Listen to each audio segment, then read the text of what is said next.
announcement of the reopening of the entertainment sector by the Prime Minister, the public is being reminded of the following when applying for an entertainment permit. Submit an application at least 10 clear days before the scheduled event. Address the application to the superintendent in charge of the division in which the event is to be held. State the applicant's name, address, and contact number clearly. Reason for applying for the permit and the type of event, date, time, and venue of the event, name of the sound system employed to play, name and address of the selector, owner of the sound, and number of persons expected to attend. Prime Minister Andrew Holness, in making the announcement yesterday, explained that the venue must allow 70% or less capacity.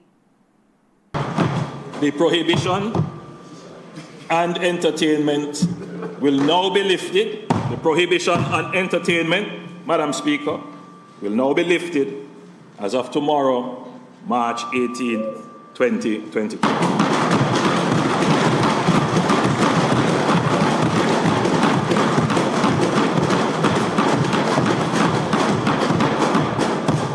The public is reminded that events are regulated and administered by various entities such as the municipal corporations and the JCF, from whom permits must be sought and licenses paid.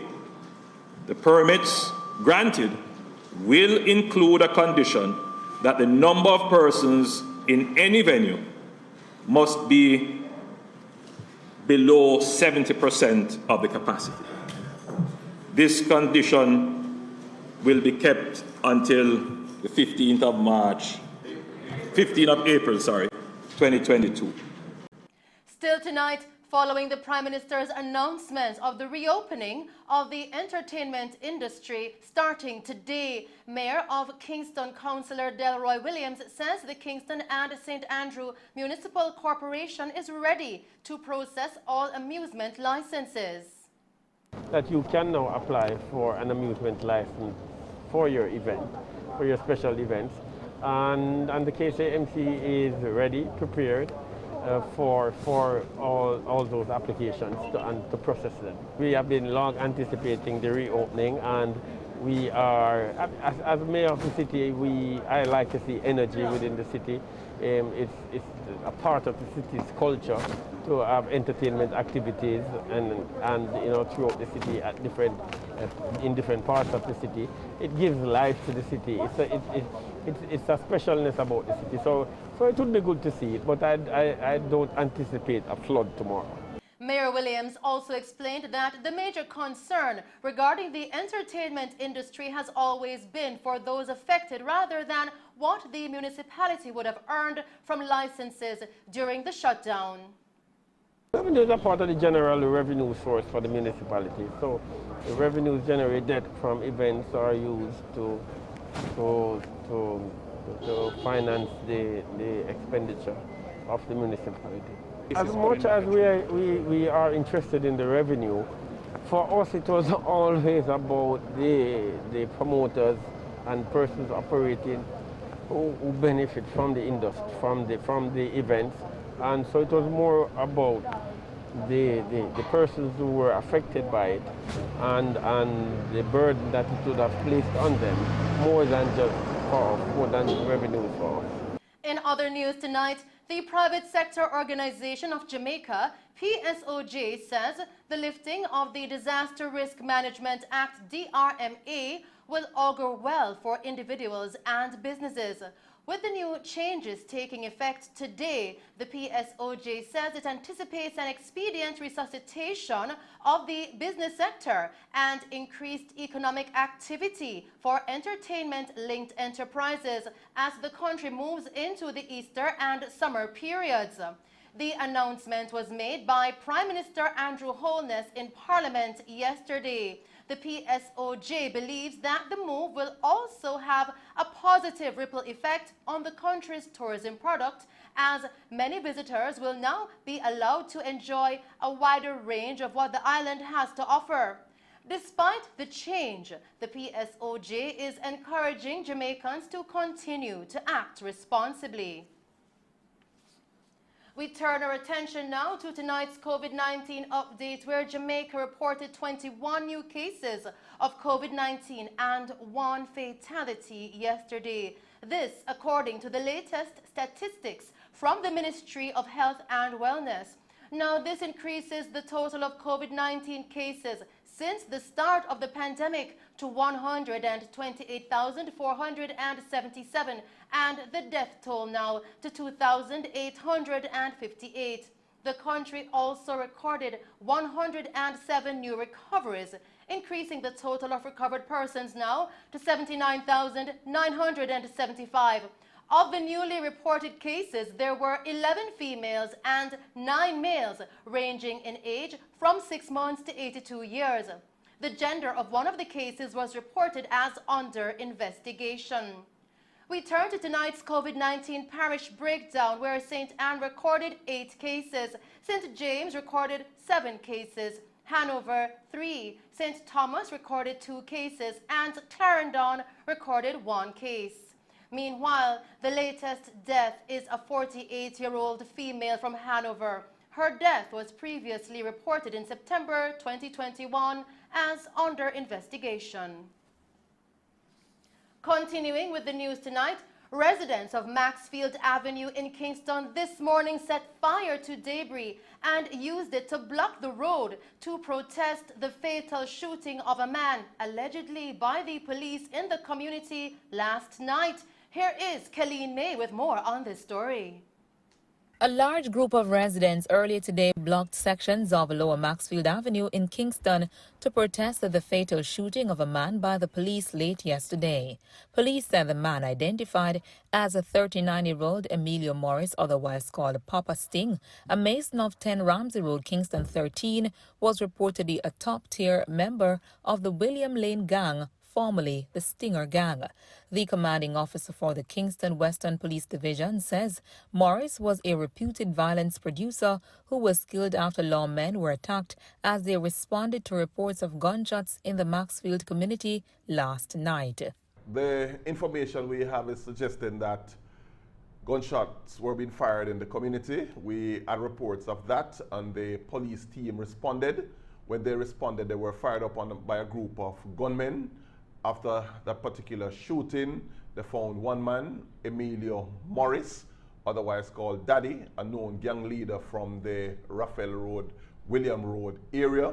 This person was actually taken to the Kingston Public Hospital, where he was pronounced dead upon arrival. We have information also to suggest that this man is a known gang leader from within the community. He was on a charge of murder and was appearing before the Home Circuit Court, and he had as a condition of his bail an order from the court that he should not be seen anywhere in the Kingston 13 area or in that particular community where he was killed.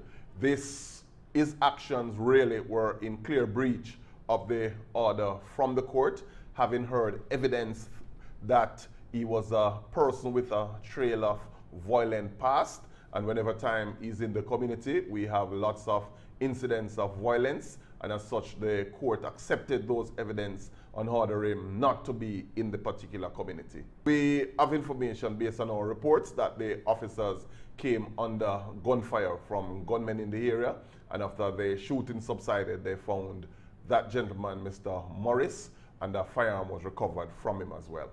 The residents are, however, refuting the claim. Residents have since accused the police of killing Morris in cold blood. The development has triggered anger among residents who have taken to the streets to block the road. The development also caused a massive traffic pileup in the Lower Maxfield area. One resident said that went to investigate at the time of the incident and witnessed Morris being shot by the police. Last night, we lock him shop because through the whole of we did, and him say it get late. I lock the shop coming and no money for give them boy. Him lock the shop and I come across the road now. He might come across the road, a girl say police, he might say, I don't care about them, I don't have none. So him still a come across the road, then him find out say him, them still a attack. Him start pop off him clothes and be a stop man and say, I don't have no upon me, I don't have no I won't no one. So everybody start when I say, bring him in then, bring him in if you don't have a problem. Them a run with, them a pepper spray and them a fire beer gunshot. Every time the people them in the community go close to the jeep, them point the gun in the crowd and a fire beer shot off our last night. So none of we could go close to the jeep. Because all them a say, don't make them go away with me, don't make them go away with me. And no one them go away with him, them a go kill him and them bring him where and I can't trail them and say exactly where them go kill him too. Be a gunshot. They say all of the shot them a fire last night is not off of the man and we the people them, the police them a fire shot to clear the place. Him not do nothing last time. Him is a peacemaker because look how long with that Maxfield are suffering in a war.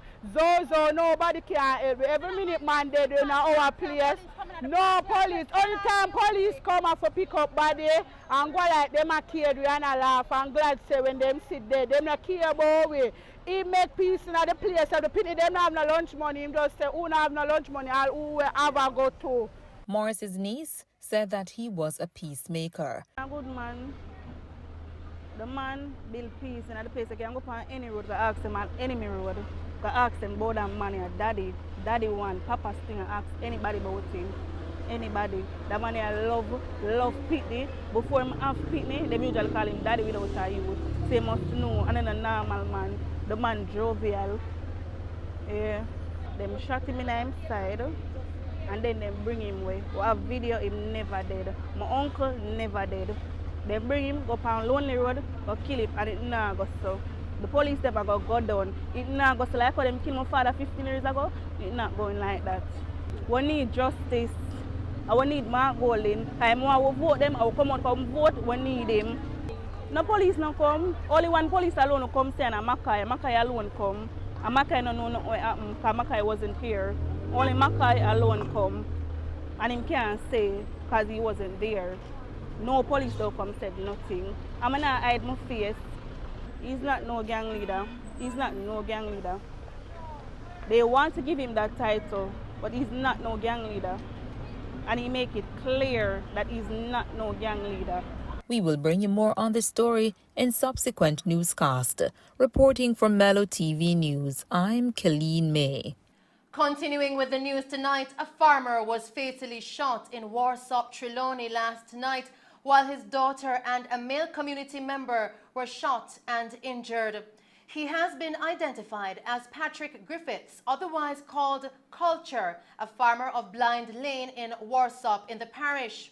Reports from the police are that at approximately 10:30 p.m., the now deceased and his daughter were inside a bar in the community when men armed with handguns entered the establishment. Griffiths reportedly attempted to bar the men from entering with the door, and he and his daughter were shot by the gunmen. Now they then robbed the establishment of an undetermined sum of cash before leaving on foot. Now, while making their escape, they encountered the male victim who was heading towards the bar and opened fire, hitting him. The police were later summoned to the scene, and upon their arrival, the victims were rushed to the hospital where Griffiths was pronounced dead, and his daughter and the other man were treated and admitted.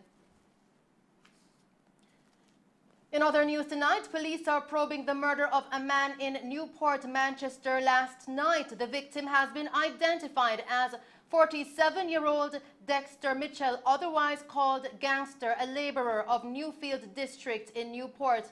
A report from the Constabulary Communications Unit, CCU, said that at approximately 8:20 p.m., residents heard loud explosions and alerted the police. Mitchell was found suffering from gunshot wounds along a section of the Newport Main Road. He was taken to the hospital where he was pronounced dead. In a Mello TV News update, several persons have been taken into custody by the police as investigations continue into Wednesday night's triple murder that has left the community blanketed by fear. The deceased have been identified as 55-year-old Michael Smith, 37-year-old Mark Austin, who died at the scene, and 44-year-old Omar Mahabi, who died at the hospital. The police theorized that the attack, which also left 4 others injured, may be linked to an extortion racket being run by the 100-round gang that operates out of the Green Island section of Hanover. Head of the Jamaica Constabulary Forces Communications Unit, Senior Superintendent Stephanie Lindsay, said that this is a continuation of the criminal network, where they believe that they can get money from business people and other persons in furtherance of their criminal activities. The police on the ground have not said how many persons are in custody, and they have also not ruled out other possible motives. Assistant Commissioner of Police ACP Clifford Chambers, who is in charge of the Area 1 Division, of which Hanover is a part, said that he anticipates that there will soon be a breakthrough in the triple murder. We will bring you more on this story in subsequent newscasts. Prime Minister Andrew Holness, during his budget presentation yesterday, warned persons overseas sending guns to Jamaica in barrels and television sets to desist from the practice.